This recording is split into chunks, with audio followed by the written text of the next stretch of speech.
She's your queen to be. Section chocolate.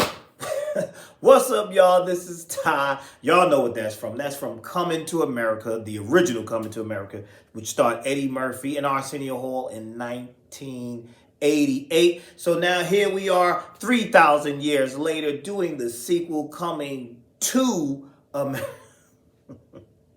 I played too much. It wasn't 3,000 years ago. It was about 33 years ago that they did the original Coming to America. And so now I'm here to review the sequel and tell you if it's any good or not. But before I do that, let me give a shout out to all my people. Shout outs to all of you.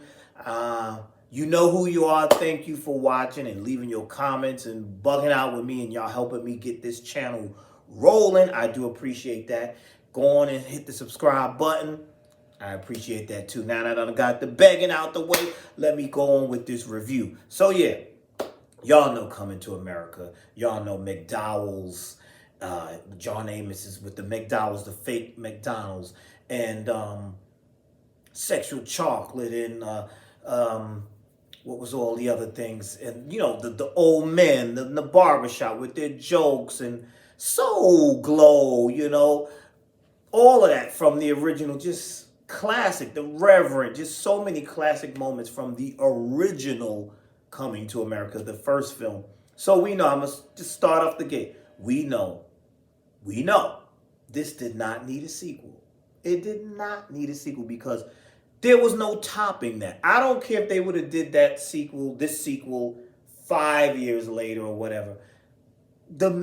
So for some reason, sequels never hold up to the original, especially when the original was really good and really funny. Sequels never hold up.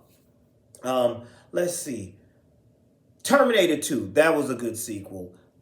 Part 2, I think Part 2, in my opinion, was better than the first one, but it's very rare. But then look at all the other Terminators.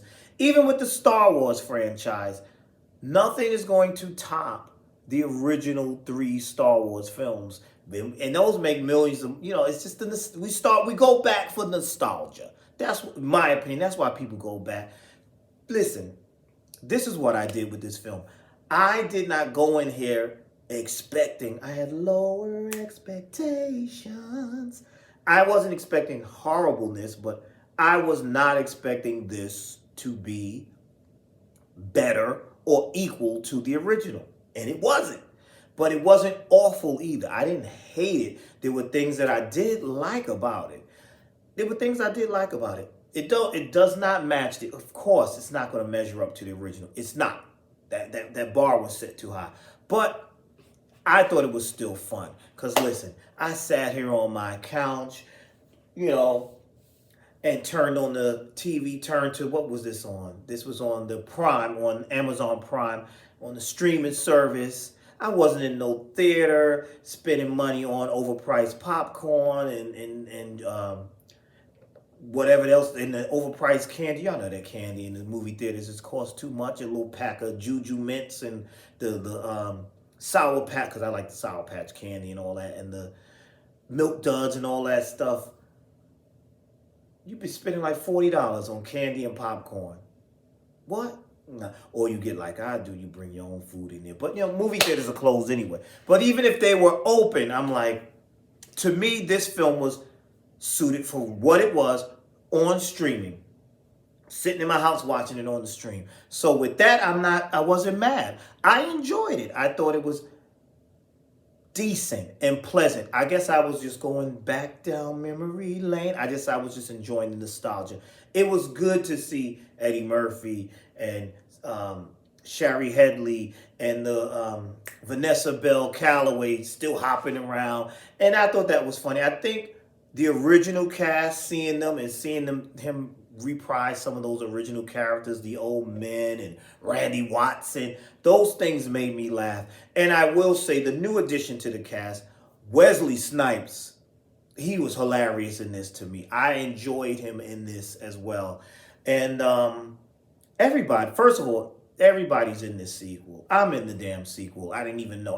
That's every black person. Seemed like every black person you could think. I turned around. Gladys Knight had a cameo. Salt and Pepper, and I'm no lie, I'm not joking. They were in this. everybody was in this just about. Tiana Taylor, I liked her in this as well. I liked the set, well, the costume design. I thought everybody looked beautiful. Everybody looked regal. The women was fine. Tiana Taylor's fine. The plot was your typical plot, but which basically we know what the plot is. The original plot was him going to America to find a wife. And this one, he finds out that he has a illegitimate son because he was tipping and dipping.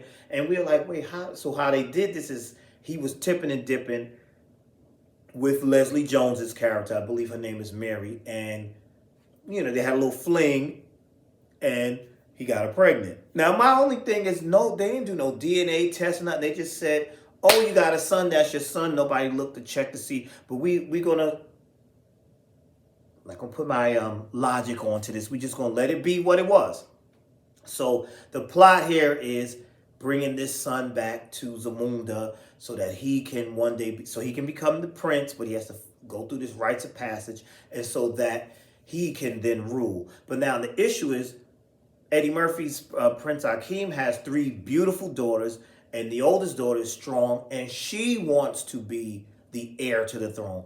But in Zamunda, and I like that plot. I did like that whole plot of in Zamunda, women, they're still backwards, so to speak, so they don't let women be leaders. And I like that because I like that lesson of teaching young girls, you can be great and you can be, I like that plot of she's just as good. And, they're convincing him that we could change the rules and let a woman lead and let a woman, I'd like that. And I think maybe they could have focused more on her. I really like the girls in the film. I like the daughters. I like those characters too. Maybe focused on that. But this film was more centered on, I believe the actor is Jermaine Fowler. It was more focused on him going through his rites of passage and becoming the prince. And then Wesley Snipes' character wanting his family to be married into this family, if not off with the head of them. That's basically the plot. So the plot was all right. Like I said, everybody's in this thing. It had its funny moments. The scenes with when they did the whole thing of James Earl Jones's ceremony, I thought that was funny. Like I said, some of the cameo appearances made me chuckle. I just was in a nostalgic mood, so I enjoyed it for what it was. Is it great? No. Is it awful? I didn't think it was awful. I thought it was all right. But I read and I saw some people like, oh, it was horrible, awful, oh, they should have never made it. Some people said it might have been a cash grab. Maybe. But you know what they say, when they have tons of comedians and all these people in, because the cast is big, everybody, like I said, everybody's in this cast. Everybody. It's a lot of people. It's a lot of people. So I do get what people were saying when they said that, like, oh, there's so many people in it. Oh, it wasn't. But I laughed. And I enjoyed it. And I guess maybe because of the state we're in, this whole pandemic, I just sat back and enjoyed it for what it was. That's what I did with it. I guess I'm going to be rambling because there's nothing. I'll say this. I don't think, for me, it doesn't have those classic memorable lines. It was just like a reunion sort of type thing. There's not lines in here that's going to last and stand the test of time the way some of the most memorable things like Queen to Be, they kind of rehash certain things for me. So to me, this film doesn't hold up to the original at all. But it was a nice, I looked at it as a nice little fun, quick reunion film. That's what I looked at it as. And that's all I got. I have nothing else on it. That's all I could say about the film. Please tell me your thoughts. Y'all know I love when y'all leave comments down there. What did you think about it? I enjoyed it. That's all I'm going to say. It was, for what it was, I enjoyed it. Because again, I didn't go in there with this, oh, this is going to be, I went in there with like, okay, let's see what they do. And I was like, all right. It was cute. It was nice. Everybody looked good. I like seeing my people looking good. I like the costumes. I like everybody being dressed up. And I got a few chuckles here and there.